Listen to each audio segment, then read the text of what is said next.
Hi hello welcome to legal capital. ఈరోజు మనతో ఉన్నారు ప్రముఖ హైకోర్టు అడ్వకేట్ శ్వేత గారు.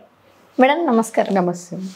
సో ఇప్పుడు చాలా కంపెనీస్లో చూసుకున్నట్టయితే 5 సంవత్సరాల నుంచి 6 సంవత్సరాల నుంచి అక్కడే అదే కంపెనీగా వర్క్ చేస్తూ అలా ఉంటూ ఉన్నారు. బట్ ఒకటేసారి వాళ్ళని అంటే మ్యాన్ పవర్ అంతా మిషనరీ కొనేసి మ్యాన్ పవర్ అంతా తీసేసి వాళ్ళని నోటీస్ పీరియడ్ కూడా ఇవ్వకుండా తీసి పడేస్తూ ఉంటారు.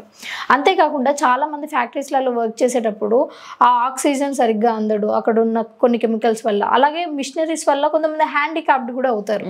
సో వాళ్ళకి ఎలాంటి అంటే మన యూస్ఫుల్ మనం చేయొచ్చు? ఇదంతా లేబర్ యాక్ట్ కిందకి వస్తుంది. ఓకే, ఎప్పుడైతే వీళ్ళు పలానా కంపెనీలో పనిచేస్తున్నప్పుడు if at all they met with an accident, కాళ్ళు పోవడము లేకపోతే క్రషర్లో చేయి కట్ అయిపోవడము ఇలాంటివన్నీ వింటూ. ఇంకొక చిన్న డౌట్ మ్యామ్, వాళ్ళ హ్యాండిక్యాప్డ్ అయిన తర్వాత జస్ట్ 10-15 వేలు ఇచ్చి సైడ్కి వెళ్ళాలి అనుకుంటారు, అది ఎంతవరకు కరెక్ట్? ఓకే, అయితే ఎప్పుడైతే ఈ యాక్సిడెంట్స్ జరుగుతాయో అప్పుడు వీళ్ళు లేబర్ కోర్ట్ని అప్రోచ్ అవ్వాలి.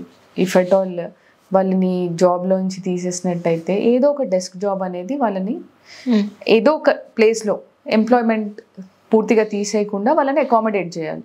ఓకే, పెట్టుకోవాలి ఇంకేదైనా డెస్క్ జాబ్. ఇప్పుడు కాలు పని చేయడం లేదు అని అనుకోండి, హ్యాండిక్యాప్డ్ వాళ్ళని ఏదైనా డెస్క్ జాబ్లో పెట్టచ్చు. ఓకే, అంతేగాని తీసేయడానికి వీల్లేదు. లేబర్ కోర్ట్కి మనం అప్రోచ్ అవ్వచ్చు, డ్యామేజెస్ అడగచ్చు, ఓకే, కంపెన్సేషన్ అడగచ్చు. మళ్ళీ ఒకవేళ జాబ్ తీసేశారు అంటే రీఇన్స్టేట్ చేయండి, మళ్ళీ జాబ్లోకి తీసుకోండి అని అడగవచ్చు. ఇన్ని రోజులు ఏదైతే ఈయనకి పే రాలేదో అది మనం అడగడానికి ఛాన్స్ ఉంటుంది, డ్యామేజెస్ అడగడానికి ఛాన్స్ ఉంటుంది, ఇన్సూరెన్స్ క్లెయిమ్ చేసుకోవచ్చు. అంతేగాని ఏ 10,000-15,000 ఇచ్చేసి చేతులు నిలుపుకుంటా అంటే కుదరదు. ఓకే, లేబర్ కోర్ట్ని అప్రోచ్ అవ్వాలి, మనము కేసు వేసుకోవాలి. And most of the times అసలు మనకి రైట్స్ ఉన్నాయని చాలామందికి తెలియదు. ఓకే, సో ఈ కంపెనీస్ కూడా పెద్దగా అవేర్ చేయవు వీళ్ళని.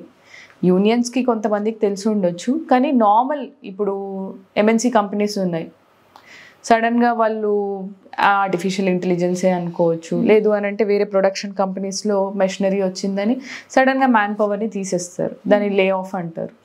లే ఆఫ్ చేస్తున్నప్పుడు అట్లీస్ట్ వాళ్ళకి మినిమం 1 year ఆఫ్ శాలరీ ఇవ్వడం కొన్ని కంపెనీస్ చేస్తూ ఉంటాయి. కానీ కొంతమంది వితౌట్ నోటీస్ తీసేస్తూ ఉంటారు. That's definitely A crime. Okay, దానికి మనము లేబర్ కోర్ట్ని అప్రోచ్ అవ్వచ్చు. ఓకే, వాళ్ళ రైట్స్ గురించి మనము పోరాడవచ్చు. డెఫినెట్గా వాళ్ళ డ్యామేజెస్ ఏవైతే ఉన్నాయో వాళ్ళకి రావాల్సిన కంపెన్సేషన్లు కానీ గ్రాట్యుటీలు కానీ అమౌంట్స్ ఇవన్నీ మనం క్లెయిమ్ చేసుకోవచ్చు. ఓకే, శాలరీ 6 months శాలరీయా, 3 months శాలరీయా. ఓకే, యూజువల్లీ ఒక మినిమం 2 months ఆఫ్ నోటీస్ అయినా ఇవ్వాలి కంపెనీ తీసేస్తుంది అని అంటే. సో అంటే ఇప్పుడు మనకి ఏదైనా డ్యామేజ్ అయిందనుకో, హ్యాండ్ క్రష్ అయిందనుకో, దానివల్ల ఒక 6 months బెడ్ పైన ఉండాల్సి వస్తుంది. సో నార్మల్గా హాస్పిటల్కి అయ్యే ఖర్చు ఇచ్చి కూడా ఇంకా ఆ 6 months గ్యాప్ వాళ్ళ వల్లనే మిషనరీ వల్లనే వచ్చింది కాబట్టి సో ఆ 6 months శాలరీ కూడా మనం అడగడానికి ఉంటుందా? డెఫినెట్గా.